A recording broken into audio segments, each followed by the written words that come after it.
Hey everyone, I'm Christine Gritman, and this is Social. I do this show every week where I bring on my smart friends to talk about different topics in social media, digital marketing, all that great stuff. And today I have Dan Willis, aka the Millennial Motivator. How are you doing, Dan? I'm doing really well. I love ending the week with a smile. I know that it's going to happen for sure coming on here. Super stoked. Good, good. Yay, I'm glad you brought your smiles then. You gotta when it comes to me. You gotta bring your smiles. You gotta come Yeah, equipped. that's true. That's so true.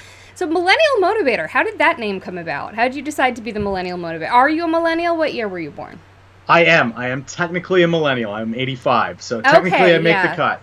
That works. I make I'm the cut. 80, and so some people say I am, and I'm not. I'm a little older than the millennials. I'm kind of It that is. mid-generation. But so how did you become the Millennial Motivator? So when I started, it's been almost a decade now, but when I started into digital marketing consultation, what I found very quickly was millennials were being forced out of the space.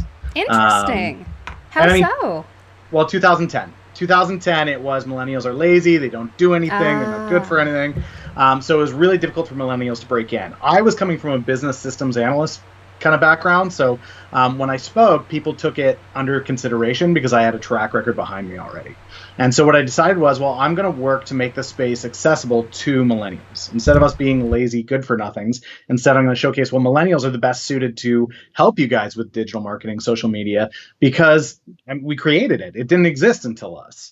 So really exactly. that, That's why it was yeah. surprising that they were having trouble breaking into the space because I mean, I was thinking that a lot of people say, "Oh, have the millennial in the office do it," which isn't right either, right? Yeah, but I mean that's now. Then it was. I mean, we were talking MySpace, right? Like we're talking Instagram didn't exist. TikTok wasn't here. LinkedIn Yep. wasn't really in anything, right? Yeah. This was the landscape. People weren't even sure if social media could be used for businesses effectively yet. Mhm. So really, it was still that old school, like let's use Google Ads and use Google Ads effectively, and millennials were kind of forced out on that. So over the past decade, it's been that evolution of first introducing millennials in, and now that that's there, it's helping the older generations understand how to actually effectively use that relationship between the experience from older generations and the millennials to create something pretty awesome. So that's kind of where it's been at.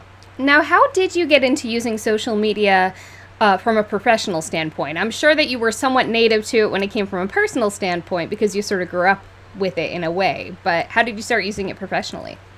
Um, so for me, when I was doing business systems, I'd worked in marketing, I'd worked in sales, I'd worked in HR, and I saw aspects of all of that in social media. And so the reality was what I saw, and I see this often in new tools where people say, well, here's something new. Well, it's never really new. It's been done before. And so really what I started to do is just put those pieces together of, oh, I get it. Facebook is this. YouTube is this. MySpace is this. And as new platforms came out and evolved, it was okay. I get it. This is the thing now for this. And making those connections for people and giving them that understanding of like, oh, you guys don't see this. Okay, well, that's what I can bring then. Is I can help open your eyes to this is not something intimidating. It's not an extremely difficult tool to use. There are some basic principles that you can take from marketing that's been done for hundreds of years and just apply it directly to this new platform. The medium has changed, but as a whole, the strategy doesn't shift as much as you would think. Speaking of the medium, you are very well known for video. So, how did you get started doing video and what were some of your first applications of it? Okay, I got to be honest. I do video largely because I hate typing. Drives me nuts. I always say I Uh, do video because I'm lazy, especially live streaming. I don't want to edit stuff, I just want to do it and it's done. yeah, yeah. Live streaming is a big beast for sure. Most of the video platforms that I've been on, so I'm a Twitch partner, I'm a YouTube partner. You guys have probably seen me on Twitter or Periscope doing stuff, but most of those happened on a dare or a bet. Um, I have Are friends there I some work. videos we need to go look up that are a little more embarrassing or I leave them all live. You can go to my YouTube channel and check it. The first few videos, they are entire 10-minute videos where all you're going to get is Oh no. there's no audio whatsoever. And I left them. Whoops. I You left left them them to show. up? Oh yeah, I left them Wow. up to show people it's not perfect. It's not supposed to be perfect. You're supposed to make mistakes. I had ones where the lighting was off and terrible, or the camera was pixelated the entire time. I leave the mistakes up there because they're a reminder to me you screwed up, and it shows everybody else, it's not the end of the world if you get one wrong. It's How better that it was motivating. out there than not. I love that. So tell us what some of your early videos were about. You mentioned that some of them were the result of like a bet or a dare, but like take us back in time. Let us know what time period approximately we're talking about and how some of those first videos, what were they about? Where'd you put them? And why? Okay, so Twitch was probably the first videos. That was 2012. Was that gaming? Yeah, it was gaming. So I was working in the esports industry at the time. I was working with Xfire out of California. They don't really exist anymore.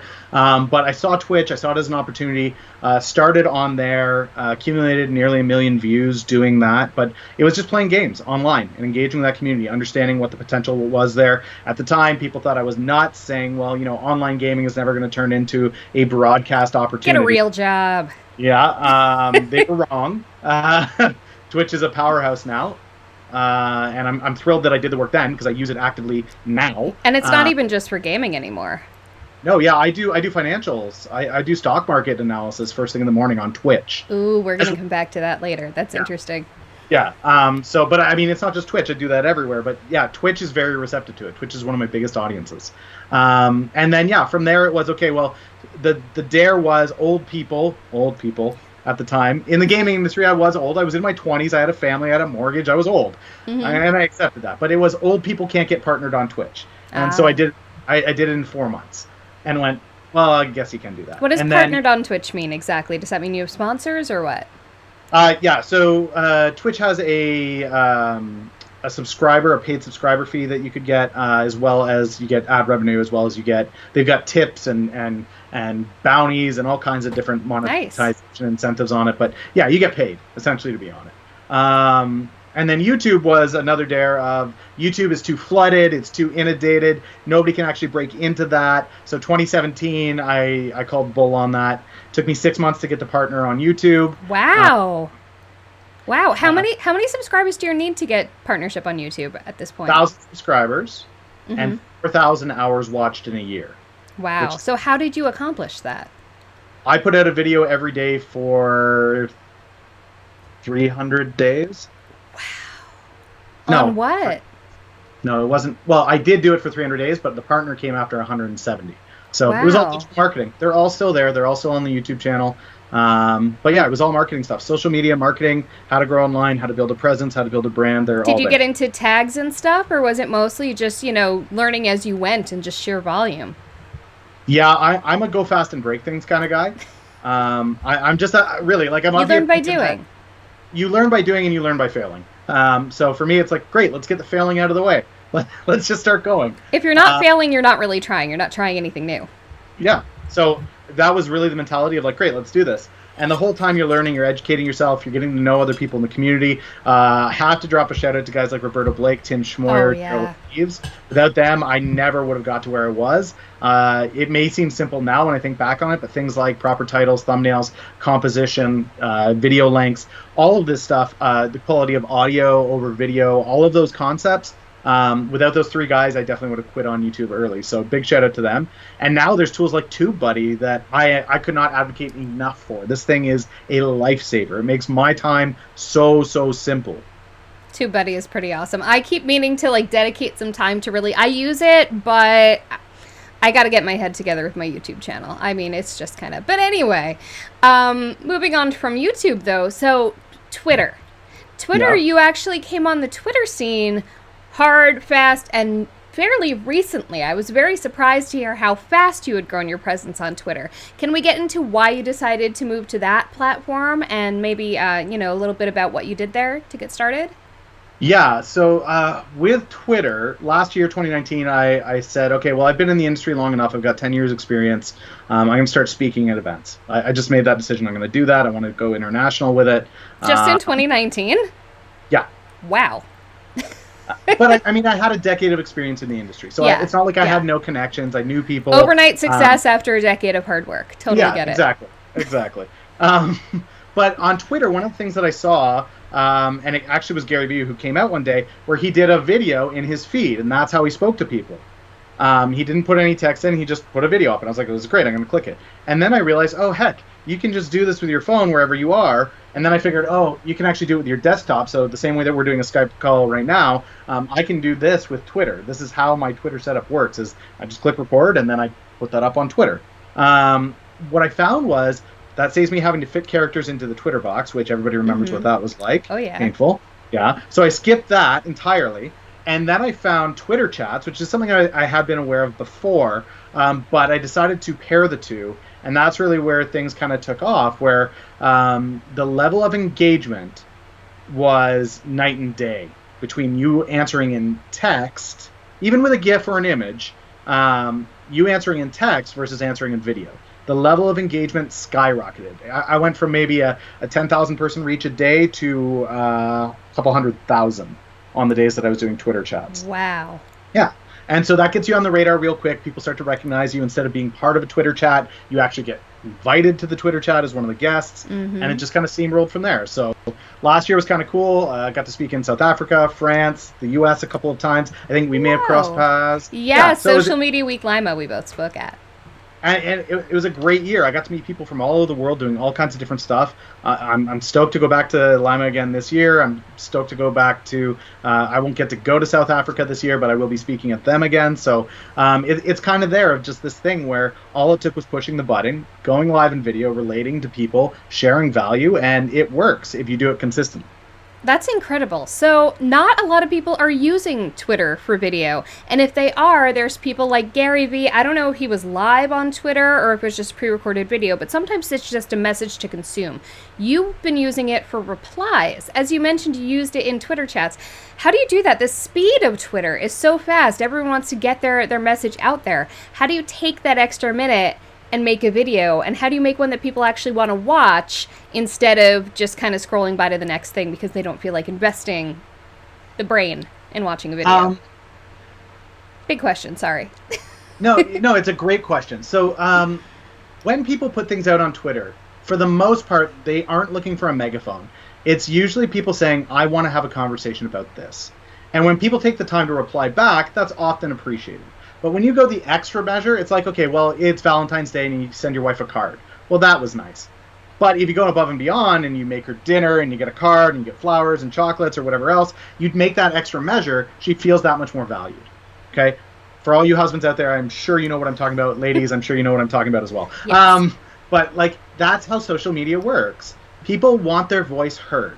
And when you take that extra 30 seconds to say, not only did I hear you, but I'm creating a custom video to give you a face-to-face reply, they feel appreciated.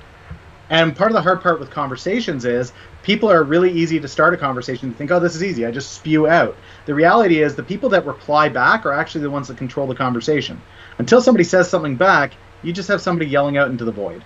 The second somebody replies, now we're talking. Now we're having a conversation. Now we're building a relationship. So for me, that's why video stands out above all, because it's custom. It's custom every time. My GIFs are copy paste. When I don't have time to go live on video or my hair is just awful, I can't do video for whatever reason. Kids are running around the house and it's just not appropriate. I mean, that's when I use GIFs. But if I can record a video that's personalized, I can directly answer somebody's question. They get a better feel for who I am as far as my personality and my insights and just who I am. There's a lot of people that I meet at events that I've never met before in my life, but they feel like they've got a relationship. Yes. Like, oh, I know you. I know you. Exactly. Everyone felt like they knew you last year when you showed up on the scene.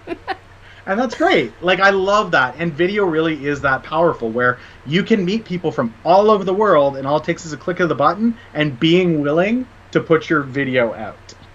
Absolutely. Deb has a question. Do you think people actually watch the videos? How do you know people are actually consuming them instead of just being like, oh, that's cool? So this is one of the coveted secrets of Twitter. There is a massive video insight tool inside of their analytics. Ooh. Massive. There's an entire section dedicated to it. So when you go into your Twitter analytics, look up at the top bar. You're going to see something for video. Click in there. There's an entire set of metrics just for video. How long people are watching it, what level of engagement you're seeing, when the best time of day is to post your videos. They've taken demographics out, unfortunately, but demographics used to be there. But there's all kinds of stuff that will help you better curate your video, and you'll get to see how long people watch it. So for the majority of my video replies, they're 20, 30 seconds long. The average watch time on those is 20 to 30 seconds. Nice. That's really Yeah. good. Keeping it short is really important in those replies because that's a conversation where people want to keep it going. Do Yeah. you do a mix of different types of videos on Twitter? So live video and a pre-recorded like longer chunk and the little replies? Yeah. So Twitter replies, when I'm in a Twitter chat, I will continue doing Twitter replies. Those are about 30 seconds. If I see articles throughout the day or conversations happening, I will still use Twitter replies. I do a 2.5 hour live broadcast every morning. Two and a half hours. Yeah. Wow. From 4:30 a.m. Eastern until 7 a.m. Eastern, I'm live doing pre-stock market analysis with people on Twitter. Yeah. Why that time frame? So what that allows people to do is the early trading on the market starts at 4:30. So before the market opens and the big guys are in there playing around, that's when it starts. So things start to slowly move then, which is often the best time for you to read the news, understand what's happening and going on. I like to stop at 7 because then that gives you 2.5 hours to, for the most part, people aren't waking up with me at 4:30 in the morning. I'm aware of that. So the people that wake up at 7, which is more of a reasonable hour, now have a video that after I'm done going live to Twitch and Twitter and YouTube, I put a rerun on Twitch. I make the YouTube video searchable from the live, and I put that out onto Twitter for people to see. And now everybody has access to this tool that they can go through that due diligence. They can go through that analysis with me every morning and get a feel for what the market is doing and kind of where you might go with it throughout the day. So, yeah. That's fascinating. And do you have a big European audience, like time zone wise, or? It's a truly global. Diversity is one of the things I really love about this time slot. I have an Asian contingent, an Australian contingent, because they're finishing their day kind of over there. When I get going at 4:30 in the morning, it's 4:30 in the afternoon for them over there. Yep. Europe is up and at the office already, so I get Europe, but I also get the people that are trading the market on the East Coast that are getting ready for the stock exchange to open. Wow. They're up, they're live. So men, women, old, young, international population, all kinds of different demographics, and I've loved it. I've absolutely loved it. That's incredible. What time do you get up to do the 4:30 broadcast? And I imagine you have to do a little research before you go live. Nope. 4:50. Oh, okay. Wow. Yeah, so that's the big part about what makes this simple is I was getting up at 4:30 in the morning anyway, analyzing the market for myself. Because I was trading the market for myself. Like in January I started day trading the market, so I was up anyway at that time doing my work for myself. I went, why don't I just put this live? Who knows what could come of it? And it's working. So I just do what I would do anyway. I do it live on camera, and if people have questions about what I'm seeing or what I'm doing, I answer it. So I'm doing something I was doing anyway, creating 2.5 hours of live content on Twitter, LinkedIn, YouTube, Facebook, and then creating reruns on YouTube and Twitter. So really I'm creating like 6 pieces of content that are 2.5 hours long every day, doing something I was doing anyway. Wow. And so are you multi-streaming? Are you going live at the same time to all of those? Fantastic. Yeah. Have you seen a difference in the way the audience responds on the different platforms? I have. And it's been kind of cool because with Twitch, originally it started with very young, very naive, not ignorant, but just naive. They were unaware of some of the things that go on in the market.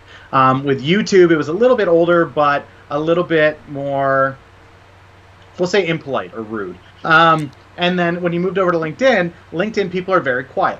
They just don't talk. And whether that's because they're in an office space or they're on the commute, whatever it may be. So what I'm seeing is all of these different cultures coming together. When I restream, I've got a chat open that shows all of the chats from all of the different platforms, and those communities are coming together and affecting one another. So the people from Twitch are maturing. You can see it in their questions, in their thoughts, and their ideas. The people from YouTube are being a lot more polite, and they're learning that from the LinkedIn, and they're learning that from the Twitch community, surprisingly. And then LinkedIn, they're going, oh, we can actually talk. He's actually going to engage with us on this. He doesn't just want us to sit here and watch this. He wants our opinion and our insights, and he's trying to help people that are young, old, European, Asian, North American, whatever. And so they get really engaged with that. And so what I'm loving to see is this community from all these different platforms that apparently have to be treated as separate. They're not the same people. Treat them all differently. Instead, you just be you, and you let the communities affect one another. And they all come into this beautiful giant mesh. I love that. So each of those platforms has been worth it for you then? They're all getting the visibility, they're all getting the views? I mean, they're all doing... My goal always when I create any piece of content is one view. If I can help one person with a piece of content I created, that's fantastic. Now with this, it's kind of skewed already because the one person I'm genuinely trying to help is myself, because I'm going to trade the stock market for the day. We're just coming along for the ride. Right. I win regardless. If nobody showed up and watched, at least I'm some nutter out there who's live. But what I love about it is the amount of people who have started to learn how to do things more effectively through it, and started actually building portfolios and seeing some wealth, and not just spending the money that's coming their way right now. They're investing that in their futures. It's been really satisfying across all the platforms, really. I love that. Now, speaking of platforms, I do want to get back to Twitter. So I would love to hear from you how video works on Twitter. Not a lot of people are using video on Twitter, even though it's been a feature for years and years and years. I mean, Periscope has plugged into Twitter for a bajillion years now. So what are some things that you would say that are kind of unique to that platform in terms of the way people feel about video, the way they consume it, the way they respond to it? I would say by and large, the community is unaware of it. It's just underutilized. It really is, which is to your advantage. If you are in marketing, if you're in business, anything that's underutilized that grabs attention from a fast-moving feed is a tool that you should be taking advantage of. So with Twitter, if you just go look at your feed now, if you've got a second, and just take a look at it real quick, and what you're going to see is, as you scroll down, text, link, image, text, link, image, you will know when there's a video. It will pop. Your eyes will just grab it. It will pop from the feed. And the nice thing with Twitter is videos now start to autoplay as they're in your feed. So the audio doesn't start on them, but you can start to see the thing move. And that movement is one of those psychological things that if you're moving through a feed and everything's stationary except for your video and your face, and you're not just being dull about it, you're being you on camera, people are going to stop and go, I'm going to give it at least 2 seconds. I'll listen to it because it's there. And that seems to happen over and over and over again. Now, it used to be a lot simpler to use Twitter video. It really did. You could do it from inside the app. You used to be able to just click video, record, send. Now you can't do that. They removed that functionality. I'm not sure why.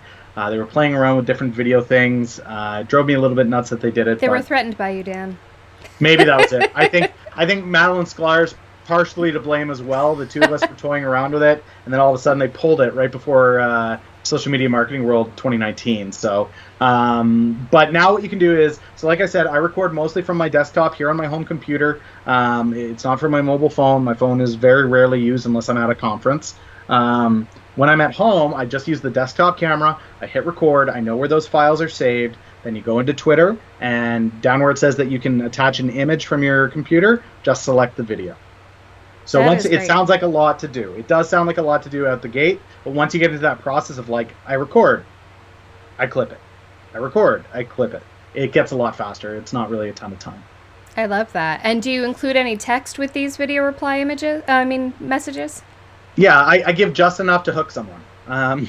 So I try not to give the overview of the entire 30 seconds, right? So I give them just a taste of like, Winnie Sun's got a Twitter chat coming up for Father's Day. So the question is, what do you love about being a father? It would start with something very simple, just a simple teaser to the message of 8 kids makes it a blast. Would be something I put in text. And then the video would elaborate on that. And I think for most people, if you see a video there and it has the preface of 8 kids is a blast, most people are going to click that to watch and go, what do you mean 8 kids? Right? So yes. That's incredible. So going back, again, just kind of going back to sort of how you started with video on Twitter. So you had been in marketing for 10 years. You knew about social media. How did you find the right Twitter chats to go onto? And did you initially go on like the rest of us do and participate kind of in written tweets? Or did you from the get-go, right out of the gate, say, I'm the video reply guy? From the get-go, video reply guy. Mm-hmm. And as far as selection, I went to every Twitter chat. How did you find them to begin with? I searched Twitter chat. There you go. Very it was smart. Really that easy. It's really that easy, guys. Like, there's somebody on Twitter, Danielle Magdona. I can't remember her name. I should have her name memorized, but she does a fantastic job of daily putting out a tweet that has every Twitter chat with a time. Ooh, I gotta follow her. Yeah, I'll send you. Yeah, you can put it in the comments. Oh, where's the comments? Oh, over here. Yeah. You can put in the comments after the broadcast when you Okay, look great. up her Yep. name.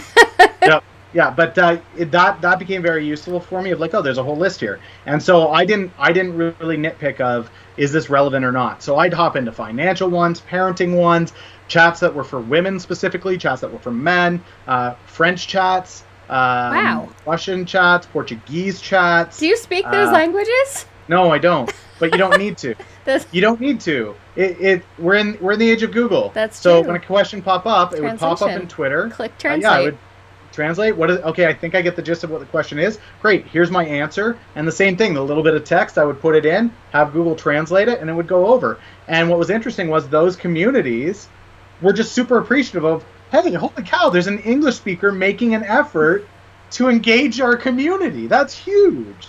So yeah, like I said, I got to enjoy a whole ton of communities globally, and that was rewarded by getting to engage more communities globally. Now, how did you sustain that audience bump? Because I know sometimes we'll participate in something. Like, it took me a little while to learn. Like, I'd get a follower bump after a conference, for example, because I'm a very active tweeter at conferences.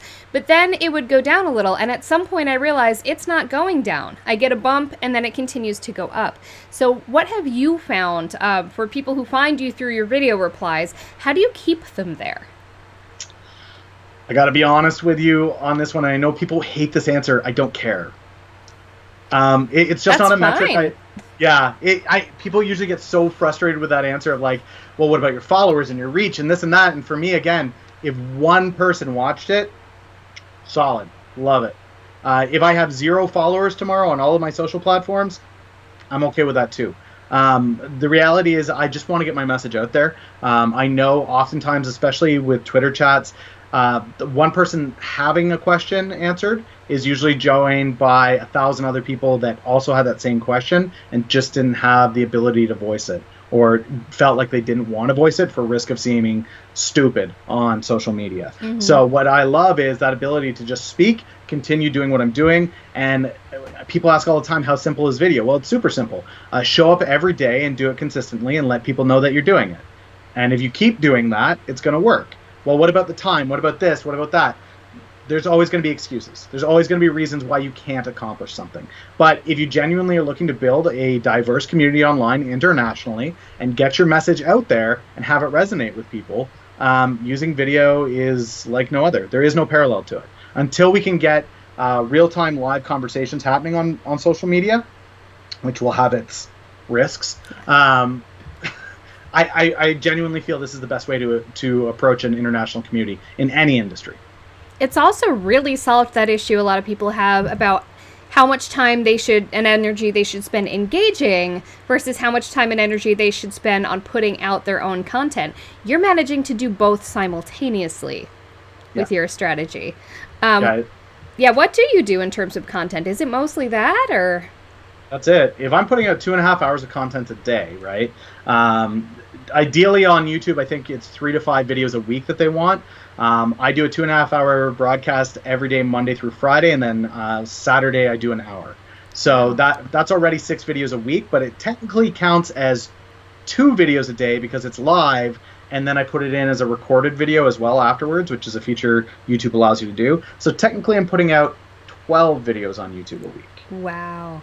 That are 2.5 hours long. My goodness. Well, how about Twitter, though? So Twitter, you have the live videos and your replies. And so your live videos are the content. You're not doing additional stuff in between. Nope, live videos are the content. And then these days I don't have as much time because I am in the market all day. So when I get invited to be the guest on a Twitter chat, I will make the time. When I get an opportunity like this, I'll make the time. I should technically be in the market right now, but it's more fun to be here. Thanks. So, but yeah, I make the time to do these things because I still love doing them. I just have a blast hanging out with you, Madeline Sklar, Winnie Sun, any opportunity I have to hang out with you guys, I just want to take it, right? I never want to miss that opportunity. But as far as me just popping into Twitter chats, I don't have a lot of time for that these days.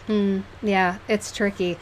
So last year you decided part of why you were doing this is so that you could get speaking opportunities. How did you parlay being a good responder and engager into video opportunities, into speaking opportunities? First thing people want to know is, can you speak? doing video on Twitter stands its own ground in a big way. And then taking that recognition where people know your face and saying, okay, well, here's what I've accomplished on Twitter. I'm hitting 30 million people a month or whatever. You send that off to somebody and say, well, here are the metrics showing that what I'm speaking about is resonating with people and people are seeing it. Oftentimes that got me at least a foot in the door to have a conversation. And I'm fairly confident that if I can get in the room with somebody and outline what it is that I plan to do, normally it was a yes. And I saw that all over the world, where it just took a conversation. And there were some conferences I was at that I wasn't even speaking at. I was at Social Media Marketing World 20, and I was there as a question mark. People weren't quite sure what my gig was there, but literally it was being live on video and tweeting. And that was it. But it was a blast, and I was still able to engage with a whole ton of people, meet a whole ton of people, and be at the conference. So it was a blast. A lot of people know who I am, too, because I engage like crazy with the wider conversation around various conferences, especially Social Media Marketing World. And I hope to get to see you again there in 2021. Fingers crossed that, the world is still here. Anyway, final words. What would you say to someone who wants to get their name out and wants to get known for something on Twitter? Start. Get going. Start recording today. Don't wait right after this. Christine's been active on Twitter posting this talk. Go on there, record a video, and let me know what your thoughts were on what we talked about today. Just get out there. Just start doing it. Brian Fanzo, big dude. Love the dude. Love what he does. Press the damn button is his theme. He loves to tell people to do it, and I'm completely behind that message of like, just do it. Just go fast and break things. You're going to make mistakes. Just disregard those. Go fast and break things. It's a lot of fun. I love it. Well, thank you so much, Dan Willis, Millennial Motivator here. I have another Dan next week on this show, also talking about Twitter. I will have Dan Knowlton from the UK. Oh, yeah. You've met Dan Knowlton, right? Yep. Yeah. Yep. Yeah, so I got a little Dan sandwich going on right here. So he's also going to be talking about Twitter. So join next week, same bat time, same bat channel. I'm Christine Gritman. I do this every week, and thanks for joining us. Bye.